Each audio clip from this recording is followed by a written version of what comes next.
Live from WFSB, Connecticut's #1 local news, this is Channel 3 Eyewitness News at 7.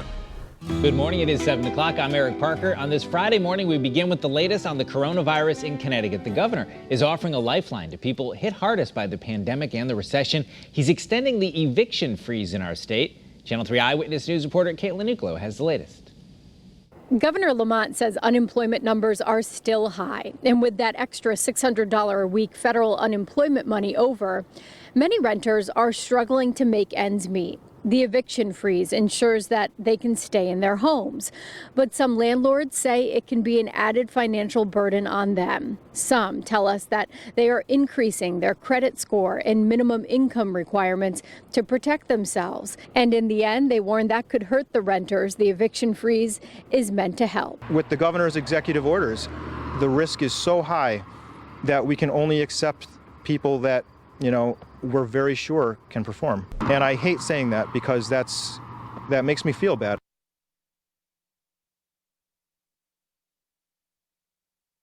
The state is investigating a new coronavirus outbreak in Norwich. 15 people have tested positive at Three Rivers Nursing Home. 13 of them are seniors who live there. The other 2 are staff members.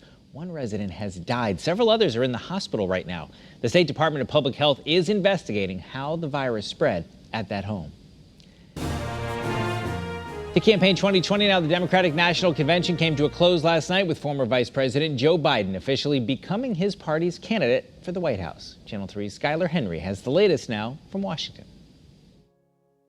With a promise to bring a divided nation together, Joe Biden accepted the Democratic nomination for president. If you entrust me with the presidency, I will draw on the best of us, not the worst. United, we can and will overcome this season of darkness in America. Because the coronavirus forced the Democrats to conduct a virtual convention, Biden delivered his speech from a venue near his Delaware home. The pandemic itself was a major topic. As president, the first step I will take will be to get control of the virus that has ruined so many lives. Biden's one-time rivals for the nomination, now supporters, also spoke last night. In Joe Biden, you have a human being who is empathetic, who is honest, who is decent.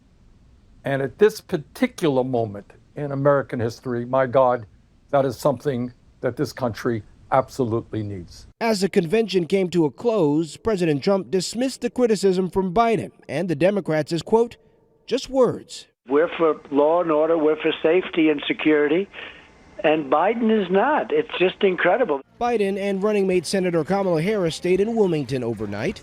They'll host an online fundraiser from there later today. Skylar Henry, CBS News, Washington. And back here in our state, some state leaders gathered for a watch party in Hartford as Biden spoke. Governor Lamont, Senators Blumenthal and Murphy, and others attended. The field was lit up and tables were socially distanced at Dunkin' Donuts Park. Organizers say about 80 people were there to watch Joe Biden accept the nomination. For the upcoming election, remember, all voters in Connecticut will be eligible to vote by absentee ballot due to COVID-19. Now for a look at the latest coronavirus numbers in Connecticut. More than 12,000 people were tested over the past day. 118 of those people tested positive. That's a positivity rate of 0.95%. One additional person died of COVID-19, but there is some good news. 2 fewer people are in the hospital. The total now stands at 47. Thousands of students and coaches are waiting to find out how the fall sports season will play out in our state. Yesterday, athletes rallied to save their fall season at the Connecticut Interscholastic Athletic Conference headquarters in Cheshire. The CIAC met with the Department of Public Health and submitted 5 plans for review. The fall sports season has been pushed back by 2 weeks due to the pandemic. And UConn is temporarily stopping even football practice after 6 players tested positive for COVID-19. Those infected students are now in isolation. The team season has already been canceled, but strength and conditioning training was allowed with social distancing. And happening today near the UConn Stories campus, a renewed push to avoid large gatherings. Town officials from Mansfield and Wyndham will be urging people to continue social distancing.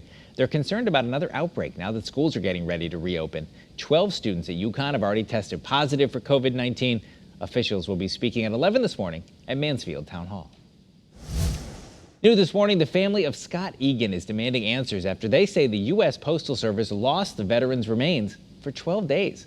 They'll be joining Senator Richard Blumenthal outside the Suffield Post Office at 11 a.m.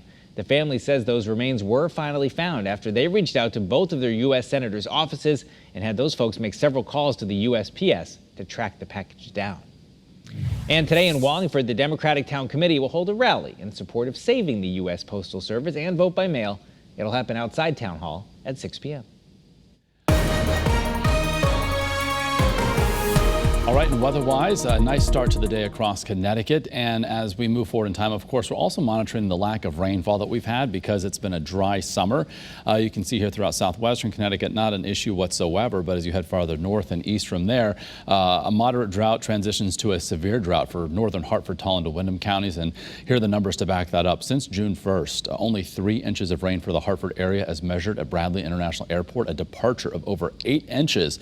Meanwhile, Bridgeport, over 10 inches of rain and a bit of a surplus then there for that time frame, again going back to June 1st. So no rain this morning or through the course of our Friday. We're looking at temperatures currently from the mid-50s to the low and mid-60s inland, mid and upper 60s currently along the 95 corridor here in the 7 o'clock hour.